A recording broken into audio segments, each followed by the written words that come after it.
Morning sun, rising high, city. Welcome back to the Deep Dive.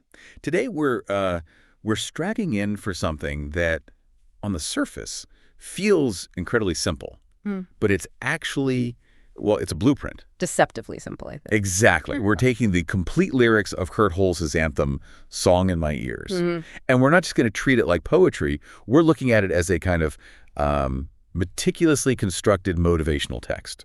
That's the perfect way to frame it. Our mission here is really to get past just enjoying it and to, pull out the core principle, the mantra that Holz has just engineered right into the song's DNA. This is all about finding some kind of permanence while you're in motion, how to thrive when everything around you is chaotic and fast, and the whole thing is built on that contrast, external chaos versus a very controlled internal rhythm. And what hits you right away, before we even break down the details, is just how fast the lyrics get going. There's no slow intro. Yeah.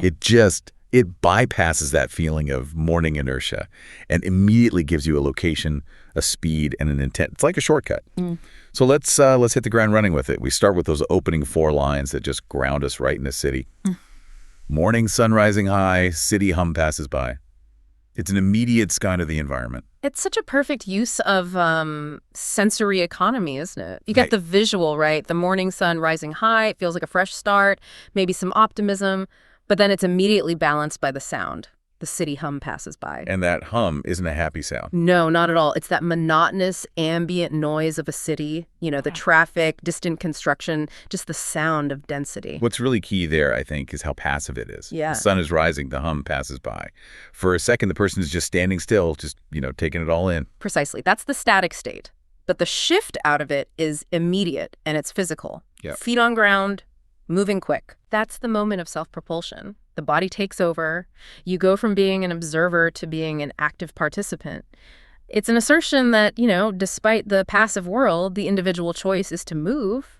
I wonder, though, how much should we read into moving quick? Yeah. It's not just walking. It suggests there's some urgency or at least a purpose there. Oh, it absolutely implies purpose. And that purpose is defined by the final lines of that section. Life's a sound, feel the kick. This is where he really crystallizes the idea. Life isn't just something you see. It's a physical, auditory thing. It has a rhythm, and you have to physically engage with it. You have to feel the kick. That word kick is so interesting. It's a forceful word. A kick can be jarring. It's not a gentle pulse. Is he suggesting that to really engage with life, you have to be almost aggressive about it? I think he's suggesting that to overcome the inertia of that city hum, you need force. Think about that feeling in the morning when you have to physically push yourself out the door. The kick is that burst of energy. It's the internal engine starting up. It's that immediate physical proof that you're not stagnant anymore. If you don't feel it, you haven't really started. So if you're trying to understand this quickly, you have to see how fast Holz sets the stage. Yeah. In 8 short lines? He's given us the setting, the effort required, and the philosophy. You must feel the impact to even participate. Yes, the context is set. So now we can move from the physical act into the psychological tool that sustains it all, the song's central mantra. And this is where we go from the pavement right into the protagonist's head. We're diving into the chorus. It's this personal declaration. Got this song in my ears, ringing clear, never fear your ear. And then got this beat in my heart, takes me far from the start art. This mantra is like a fortress against that city hum. Notice the 2 parts, the song in the ears and the beat in the heart. Oh, that's a good distinction. The song is the inspiration, the why you're moving, it's ringing clear, but the beat is the engine. It's the physical constant driver that you tap into. He's linking motivation directly to action. And that lyrical choice, the extended rhyme, fear, ear, and starter art, it's almost like a sonic guarantee. Yeah. It underlines how stable that internal rhythm is. But let's focus on that phrase, never fear. In a world that's loud and chaotic, the main function of this internal song seems to be, emotional strength. That's the whole point. The purpose of this internal rhythm isn't just to move, it's an inoculation against dread. Fear is what kills momentum. Yeah, it freezes you. It freezes you. It puts you right back in that passive, observational state from the beginning. So the song, by ringing clear, it's actively defeating fear. It literally turns courage into a sound. And the goal of all this courage is progress. The beat takes me far from the start. We said the start was that place of inertia. So getting far from the start, that implies real meaningful distance, not just a quick sprint. It's about aspiration. If your goal is just to start, you'll stop. But if your internal rhythm is designed to take you far from the start, the momentum can sustain itself. It's about setting your compass for a long journey. Okay, so this internal system, the song, the beat, the courage, is established. But then Holes throws the protagonist right back into the external world. Right, we shift back to the environment, but now with this clear-eyed recognition of its speed, he says, yes, I know, world spins fast. I really appreciate that he does that. He's not denying the chaos. Not at all. He's acknowledging the dizzying pace of modern life, the information overload, everything. Which makes the next two lines such a radical choice. How do you respond to that speed? You don't try to stop it, you decide. Yeah. Let it flow, make it last. This is the core instruction set for, urban survival. Let it flow means you surrender control over the external speed. You can't fight the current of the city. Right. So instead, you focus all your energy on the permanence of your internal journey. Make it last. You control the quality of your rhythm, not the speed of the world. That's a beautiful contrast. But it also sounds a bit paradoxical, doesn't it? How can you let a river flow fast, but also insist on making your own journey last? Well, it's not a contradiction if you think of last as the persistence of the mantra itself, not the physical trip. You make sure the song and the beat are the things that endure. The outside world can change every second, but your internal operating system stays intact. That's what you make last. And while this is all happening, the city makes more noise. In the streets, voices loud, hear the beats in the crowd. That's the confirmation that you're still deep in the chaos. The voice is loud. That's just distraction, pure noise. But then he says, hear the beats in the crowd. So, is he finding harmony between his internal beat and these external ones? Or is it just more noise to filter out?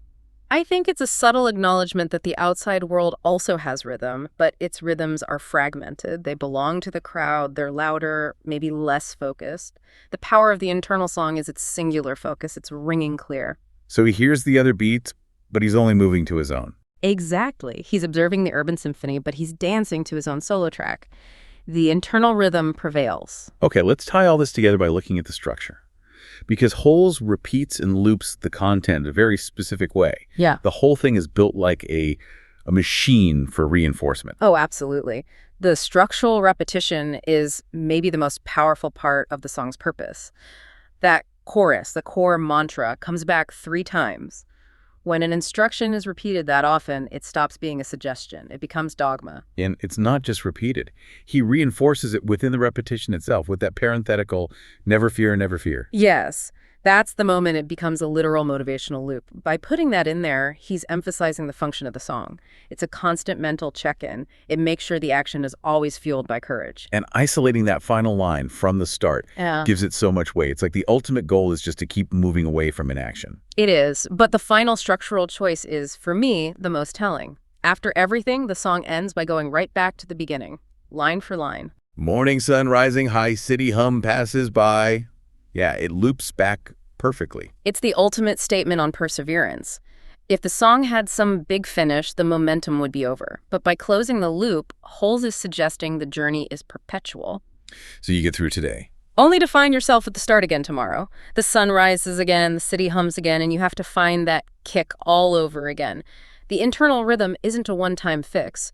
It's the daily operating system you need for endurance. The lyrics themselves become the loop. The journey is the reinforcement. Exactly. The lesson is that momentum has to be rebuilt every day, but the tools for it, the song, the beat, are always inside you, always available. Okay, so let's just unpack these nuggets one last time. We've seen this perfect microcosm of urban life, this necessary clash between a world that spins fast and a controlled internal rhythm. And Kurt Holes uses such direct, almost minimalist language to tap into a really universal anxiety, that fear of being overwhelmed. And he offers a clear, repeatable solution. It's a guide to sustained focus in a distracting world. It provides the tools not just to start, but to make that internal effort last. So since these lyrics are basically a blueprint for momentum, here's a thought for you to carry forward with you. We've established that the internal song is what helps you get far from the start. But when you accept that the world spins fast, making your journey last requires constantly protecting that inner rhythm. Right. So what active steps, beyond that initial kick in the morning, do you need to take throughout the day to make sure your version of that internal song doesn't just fade into the noise? What's the daily maintenance plan for your internal beat? In in the crowd.